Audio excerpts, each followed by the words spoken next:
I have always danced to the beat of my own drum. I like to think for myself, and I always question things, and I've liked being different and original, doing things my own way. I refuse to go along with much of the bullshit that society imposes. Although I used to be, and on occasion I still am, too dutiful, too responsible. I wish I hadn't been an A student in high school, for example, because I spent too much time studying subjects that didn't interest me. I never showed up at school without homework. And if I could go back, I would do only the things that I found fun and interesting instead of doing what I felt I had to do because it was my duty. The School of Life has a great video called The Dangers of Being Dutiful, and this is my favorite part. And the whole video is worth watching regularly. Success in the modern economy will generally only go to those who can bring extraordinary dedication and imagination to their labours. And this is only possible when one is, to a large extent, having fun. Only when we are intrinsically motivated are we capable of generating the very high levels of energy and brain power necessary to stand out from the competition. Work that's been produced merely out of duty will be limp and lacking next to that done out of love. Duty can guarantee us a basic income, but only sincere, pleasure-led work can generate sizable success. When people are suffering under the rule of duty, it can be helpful to take a morbid turn and ask them to imagine what they might think of their lives from the vantage point of their deathbeds. The thought of death may usefully detach us from prevailing fears about what others think. The prospect of the end reminds us of an imperative higher still than a duty to society, a duty to ourselves, to our talents, to our interests and our passions. The deathbed point of view can spur us to perceive the hidden recklessness and danger within the sensible, dutiful path. My mom always cared a lot what others think. She often said that I could not possibly be her daughter, that she could not believe that she gave birth to me, not in a positive way. So I didn't fit into my family either. I've also been told that I say out loud what everyone is thinking, and I've been accused of not having a filter. I don't say hurtful things, though. I like telling the truth, but never at the expense of kindness. And some people don't like honest and authentic people, and you can get bullied for it. I once heard a YouTuber who openly identified as a narcissist explain that she cannot openly be herself because she has to wear a mask, and that she envies and hates people who can be authentic and like just being themselves. And this is one of the reasons I have wanted financial independence, to be able to avoid the narcissist at work or in shared apartments. If you are a sensitive and empathic person, and as such you are a favorite target of narcissists, you have to be able to remove yourself from toxic environments. Also, I'm a recovering people pleaser.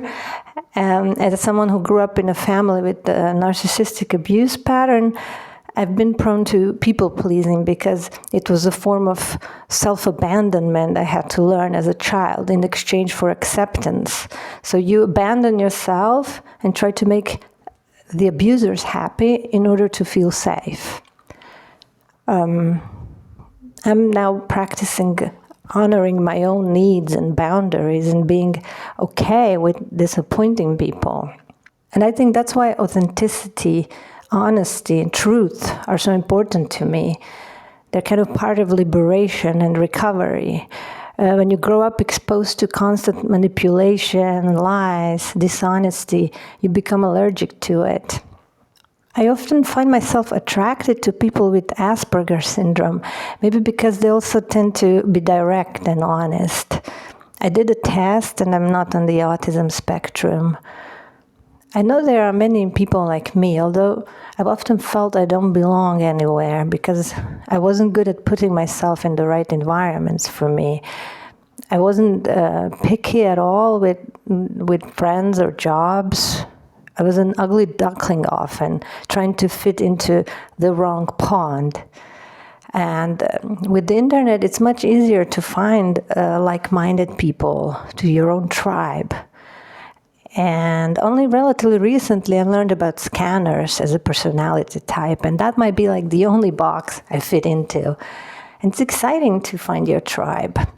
There's a book, Refuse to Choose, by Barbara Scher, and it's a must-read if you're a scanner, especially if you feel like a loser for being different.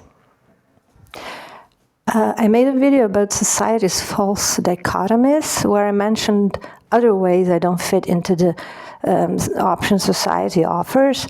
But today I want to talk about one of the labels I've been using for myself and that I let go of a few days ago. So until last week, I sometimes called myself a wantrepreneur or an entrepreneur, even though I really never wanted to be materially rich. I also never liked the idea of raising money and risking someone else's money for my startup. I've been saving my own money for my entrepreneurial project. Yeah, for me it would feel much worse to lose someone else's money. But I never really wanted to participate in the make a lot of money race, though I did think that I did. And I was never with it with my heart and soul. So I joined some groups and meetups for entrepreneurs. I thought I wanted to be one, but I realized that what I really wanted was just to avoid having a job so that I could have enough time for my own creative projects and also not to have to suffer the workplace toxicity. What made me realize this was the recent rejection I received when I signed up for a meetup for entrepreneurs. And only after signing up did I see the note that it was not for people who don't already live off their business. It's not for aspiring or beginning entrepreneurs. And when signing up for the meetup, I described myself as wantrepreneur. So I expected a rejection, but it did make me think. I'm almost 50. I read Kiyosaki's Rich Dad, Poor Dad almost 20 years ago, and I loved it. I've read quite a few more business books since then. So why am I still a wantrepreneur? I know one reason is definitely a lack of seed capital, but I have only been saving for my entrepreneurial projects over the last 8 years. I could have started 20 years ago. I think I would surely have started my real estate business if I had inherited anything but debts. When my dad died, I had to work for a few years just to pay off his debt. But I have always wanted to get to the truth and to be completely honest with myself. If I were really an entrepreneur, I would have already become one by now, if I really wanted it. If it were really who I am, I would have found a way by now. And I would have had at least a few proper failed attempts behind me. I do tend to get discouraged easily, but if it's something that we really want or something that we really are, we wouldn't get discouraged. You can't get discouraged easily from being yourself. Being an entrepreneur requires at least 5 years or usually more of hustling and working on one project only. Do I want that? No. Why wouldn't I just be the Mexican fisherman that I am?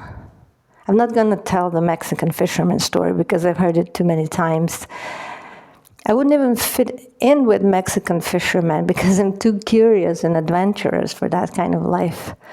But the point is, skipping a decade of entrepreneurial hustle and sacrifice for a huge payoff that might never come and that you don't really need, and instead living the way you want to live right now.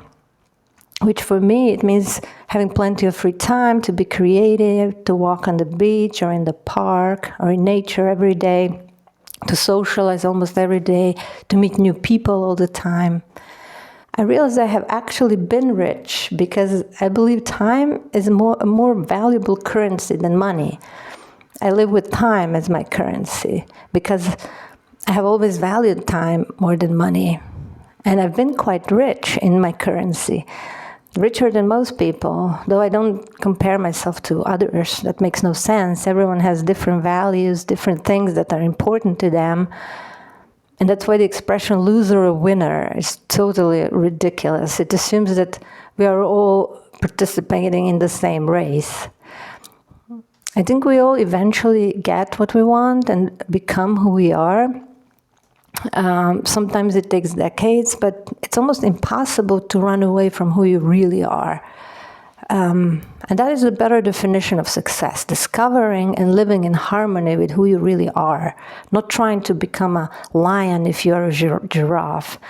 Sometimes the problem is just wanting to be who you're not. A giraffe will be the happiest being a giraffe and will contribute more to others, I think. By the way, I want to question and critically examine this idea of contributing to others. This common argument that your work has to be, first of all, useful to others, that our value as humans comes from serving others. I just don't like that, because I think that life is too precious to spend it trying to be useful to others. And if we look at animals like chickens and cows, they're useful to others, and their entire life is about serving others. But we don't tend to look up to those animals much. We admire animals like lions, like free, wild, majestic, the kings of the animal kingdom. And what do lions do? Are they being useful to others? Not really. They lie around all day and kill to survive, and they're hungry. Also, I think that money shouldn't be anyone's motivation for doing anything with their precious time. I believe in intrinsic motivation, creating something because you feel like it, because you want it to exist, and practicing the craft that your heart and soul want to do.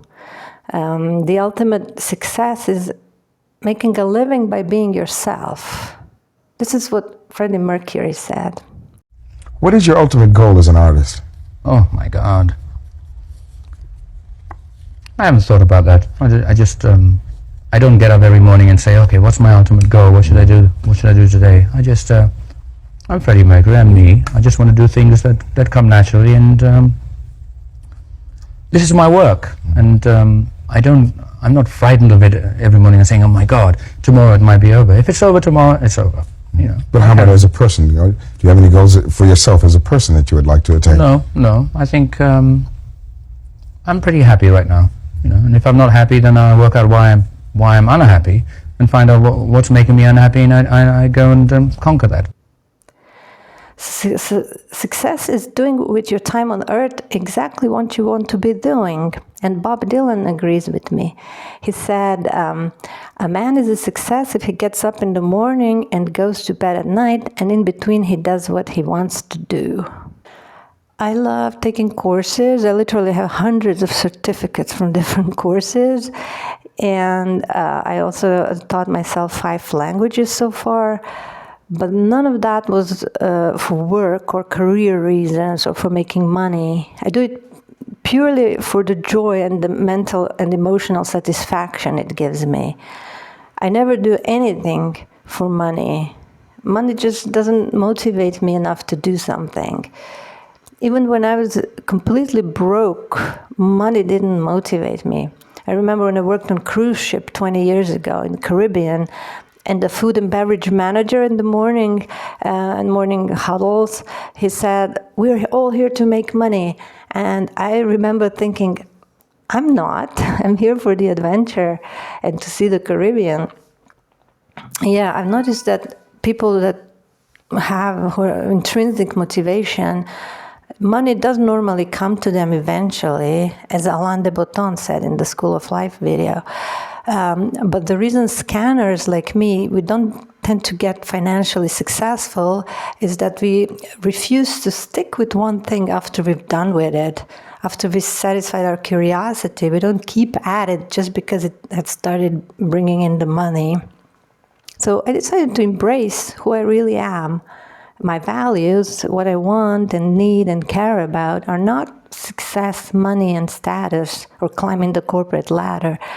None of that is a race that I want to participate in or a game that I want to play. My thing is freedom, creativity, change, adventure, learning, a creative and varied life. This is what failure looks to me. Having my year look almost the same as the last one, or having a lot of stress in my life and working 80 hours a week without having time for creativity and relaxation. For me, every year has to be completely different, a new adventure, in a new location preferably, where I've never lived before, at least a few months a year. And coming back to the same favorite places, but not too often. I even changed my bio on Meetup and Instagram to better describe me. And yeah, that's how useful this rejection has been. I removed the word entrepreneur. I might change it again if my curiosity takes me in some new direction. Maybe I'll be a tattoo artist for a few years. But for now, I describe myself in short as an artist, because I always go back to painting and I miss it. It's something I just have to do. It's a need. It's a part of who I am. Derek Sivers, a former entrepreneur, I was excited to discover him many years ago. He has an interesting take on labels. He said that we should keep our labels updated. And according to him, if you haven't started a company this year, you shouldn't call yourself an entrepreneur. If you're just running a company that you founded in the past, you should call yourself a manager. And if you don't like the sound of that, you should start a new company. So yes, I realized that I've actually been living in harmony with my values, with who I am, since my early 20s. And I'm not an entrepreneur or a wantapreneur. I'm first a free human, then an artist, then a designer, a creator for sure, and need some kind of creative expression. And I'm definitely a collector of skills and experiences. I do a completely different job every year, not even the same industry, although I'm going to try to get into the design industry and stick with it when it comes to jobs for a change. I love all kinds of design, from interior to fashion design to web design. I will probably have to get any job next year for a few months, somewhere I've never been before, preferably. But I decided to see it as a stoic practice of voluntary discomfort to help me cultivate gratitude for the luxury of time that I enjoy the rest of the year. And also, I don't want to be scared of needing to get a job. Stoics believe that the fear of suffering is worse than suffering itself.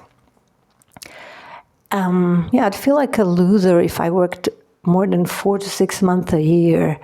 If I can take at least 6 months off each year and learn new skills and discover at least one new country, I consider that a very successful year. It's like mini retirement every year. I'm not like postponing retirement to an old age that might never come. And I love it. I love moving to a new country, making it my home country, fully integrating, learning a local language, maybe dance, and going on dates with local people. Entrepreneurship is a different game. It can give you freedom, but in most cases you have to first grind, hustle, work 80 hours weeks on the same project for maybe a decade before you become rich and free. And most entrepreneurs, they never say, okay, I have enough. I'm just going to enjoy life from now. They just keep hustling. And those who keep doing it, I guess, either really love it or they don't know how else to live. They might need a constant achievement and success. And the satisfaction you feel after achieving an ambitious goal or selling your company doesn't last forever. I once heard someone say that it starts to wear off after 48 hours already, and then you need a new goal. And that's okay if that kind of life makes you happy. I think an entrepreneur's identity is being a founder. It's who they are, and they don't want to be something else, so they just keep doing it. I think most people's ultimate goal is to be happy. But everyone is different, so different lifestyles make different people happy, depending on what they value most. And that's why it's important to make sure you're not chasing something that looks like a great life, but it isn't your life. So the message I want to give is that it's great to be a loser, according to society's distorted standards. And also that you can't really be a winner if you're living someone else's life, playing someone else's game. And that you can't be a loser at a game that you refuse to play because you're just not intrinsically interested in playing it. Being a loser, if that word has to exist at all, should mean someone who has abandoned themselves, someone who is not their authentic self. I'd like to hear your thoughts about it if you're still here.